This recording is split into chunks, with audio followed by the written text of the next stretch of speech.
Assalamualaikum warahmatullahi wabarakatuh. Selamat datang di perkuliahan perancangan basis data.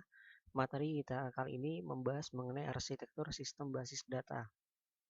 Rencana kegiatan pembelajaran mingguan, capaian pembelajaran pertemuan, mahasiswa mengetahui dan memahami arsitektur sistem basis data. Kemampuan akhir capaian pembelajaran, mahasiswa mampu menjelaskan arsitektur sistem basis data. Bahan kajian yang pertama mengenai arsitektur sistem basis data, pemilihan perangkat lunak pembangunan sistem, penerjemahan operasi basis data, pemeliharaan integritas data dalam aplikasi. Mahasiswa mampu menjelaskan arsitektur sistem basis data melalui kegiatan tanya jawab dan diskusi di kelas untuk penilaiannya. Arsitektur sistem basis data yang pertama mengenai sistem tunggal, ada sistem terpusat, ada sistem client server, dan ada sistem terdistribusi. Untuk sistem tunggal, pada saat arsitektur ini, database management system, basis data, dan aplikasi basis data ditempatkan pada komputer yang sama. Pemakai juga dapat menggunakan hanya satu orang atau single user. Jadi di sini ada basis datanya, di sini ada aplikasi yang berada dalam satu komputer. Sistem terpusat, sistem basis data yang dijalankan pada sistem komputer tunggal dan tidak berinteraksi dengan sistem pada komputer lain. Pengguna terkoneksi ke dalam komputer pusat melalui terminal. Jadi di sini ada terminalnya, ada application and database server. Jadi satu application database server ada tiga terminal yang ada dalam 3 unit komputer seperti itu.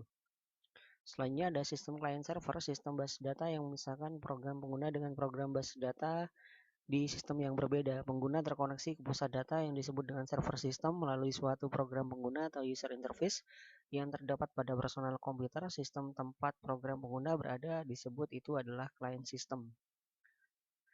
Sistem client server ditujukan untuk mengatasi kelemahan-kelemahan sistem tersentralisasi, yaitu beban server yang harus menangani semua proses diatasi dengan membagi beban menjadi dua bagian. Yang pertama ada klien menjalankan aplikasi basis data, yang kedua ada server menjalankan database management system yang berisi basis data pada mesin yang berbeda. Nah, ini gambarnya seperti ini. Jadi di sini ada client and workstation, ada client and workstation, ada juga database server. Jadi kita bagi antara klien dengan servernya. Padatnya lalu lintas antara server dan workstation diatasi dengan mekanisme transfer data yang lebih efisien. Klien itu menangani sebagian besar proses pengolahan data seperti perhitungan, perulangan, dan lain-lain. Sedangkan server menangani interaksi dengan pemakai, menerima data masukan, menampilkan hasil. Pada sistem client server, fungsi basis data dapat dibagi menjadi dua bagian. Yang pertama adalah backend, mengatur struktur akses, evaluasi, dan optimasi query, kontrol konkurensi, dan recovery. Front-end terdiri atas tool seperti fasilitas form, report, writers, dan tampilan antarmuka. Interface database antara front-end dan back-end bisa berupa database management system atau melalui program aplikasi tertentu. Misalkan di sini ada SQL user interface, ada form interface, ada report writer, ada graphical interface. Ini adalah front-end-nya, di mana ini ada interface SQL dan API. Di sini ada SQL engine. Nah, ini yang disebut dengan back-end.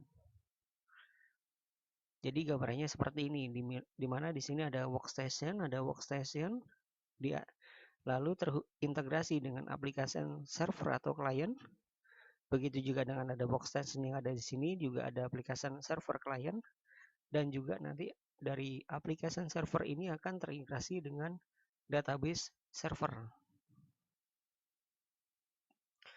Sistem terdistribusi, sekumpulan data yang logis adalah milik suatu sistem yang sama, tetapi secara fisik tersebar di beberapa tempat di jaringan. Basis data disimpan di beberapa komputer pada komputer terdistribusi berkomunikasi satu sama lain. Komputer pada sistem terdistribusi disebut dengan site atau node. Nah, seperti ini. Jadi, di sini ada site A, ada site C, ada site B. Di sini ada communication via network. Nah, ini ada networknya. Nah, seperti itu. Jadi ada komunikasi dua arah ya, seperti itu. Dilanjutkan di sini juga ada jenis transaksi dalam sistem terdistribusi. Ada transaksi lokal, transaksi yang hanya mengakses data hanya dari set di mana transaksi dilakukan. Transaksi global, transaksi yang mengakses data pada beberapa set yang berbeda. Alasan membuat sistem terdistribusi yang pertama adalah data bersama pengguna pada set bisa menggunakan data yang ada pada set lain. Misalnya pada sistem perbankan, di mana masing-masing cabang menyimpan data yang saling berhubungan antar cabang. Ketersediaan jika satu set gagal, maka set lainnya akan melanjutkan operasi sampai selesai. Yang ketiga adalah otonomi. Setiap set bisa mengontrol data yang disimpan secara lokal.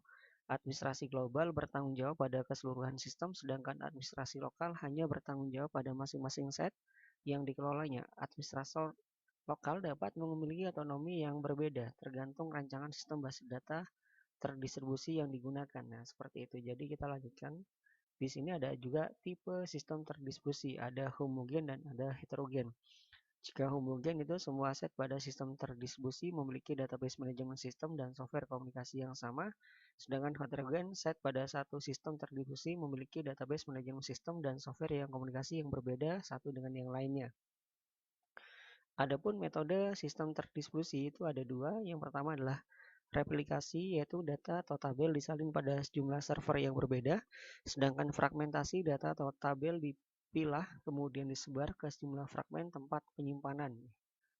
Adapun keuntungan sistem terdistribusi yang pertama adalah reliabilitas dan ketersediaan, yang kedua adalah otonomi lokal, yang ketiga adalah kecepatan pemrosesan query, yang keempat efisien dan fleksibel.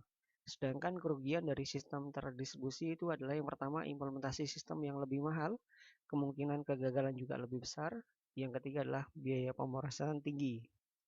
Nah, berikut adalah salah satu contoh sistem yang sudah jalan itu adalah Dukcapil Online. Di mana kalau kita lihat di sini ada Disdukcapil kabupaten atau kota, ini versi demonya. Ini melayani terkait dengan KTP elektronik, perubahan data, penghilangan rekaman hilang, termasuk layanan akte kelahiran, layanan kartu identitas anak atau KIA, dan lain sebagainya. Nah, ini juga salah satu sistem yang dari keempat sistem yang sudah disampaikan di awal. Selanjutnya itu adalah ada aplikasi Peduli Lindungi. Nah, jika kita lihat di sini terkait dengan status kesehatan, apakah sudah vaksin atau belum. Nah, seperti ini tampilannya. Adapun referensi dari pertemuan kali ini dari Dukcapil Online, di Dukcapil Kabupaten Kota, ada Mardiani GT, Arsitektur Sistem Basis Data, dan Peduli Lindungi. Sekian, terima kasih. Sampai jumpa pada pertemuan selanjutnya. Wabillahi taufiq wal hidayah. Wassalamualaikum warahmatullahi wabarakatuh.